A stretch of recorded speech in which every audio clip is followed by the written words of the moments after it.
সব বাবা মায়ের উচিত তার মেয়েকে এসব কিছু না দিয়ে এমন একটা ছোট বাড়ি করে দেওয়া, যাতে স্বামী ও তার বাড়ির লোকে বলতে না পারে আমার বাড়ি থেকে বেরিয়ে যা। আমার মেয়ের বিয়েতে ভারী ভারী গয়না আর ফার্নিচার না দিয়ে অল্প পরিমাণ কিছু দেব, কিন্তু আমার কাছে মেয়ে ওয়ারিস হিসেবে যেই সম্পত্তি পাবে সেটা দিয়ে মেয়েকে ছোট করে হলেও একটা ঘর বানিয়ে দেব, অথবা ঘর করার একটা ছোট জায়গা কিনে দেব, যেইটাতে একমাত্র হস্তক্ষেপ থাকবে শুধুমাত্র আমার মেয়ের। তার স্বামী, সন্তান, বাবা, ভাই কেউ সেখানে কোনো অংশ পাবে না তার মৃত্যুর আগ পর্যন্ত।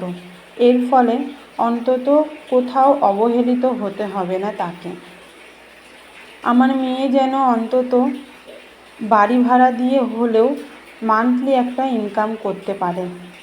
জানো তো, আজকাল টাকা আর জায়গাওয়ালা মানুষের খুব দাম। আর বাবার বাড়িতে, ভাইয়ের সংসারে বা স্বামীর বাড়িতে অথবা নিজের ছেলের সংসারে অশান্তিতে থাকলে অন্তত আমার মেয়ে দিন শেষে এইটা ভেবে স্বস্তির নিঃশ্বাস ফেলতে পারে যে আমার একটা ঘর আছে।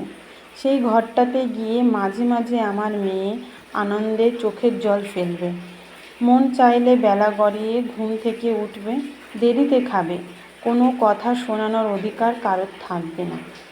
জীবনে মেয়েরা একটা সময় একটা ঘরের খুব অভাব বোধ করে, একটা ব্যক্তিগত ঘরের অভাব। সেই জন্য প্রত্যেকটা বাবা মায়ের উচিত মেয়েকে কিছু অন্তত দিক আর না দিক, অন্তত তার যেন একটা ঘর করে দেয়।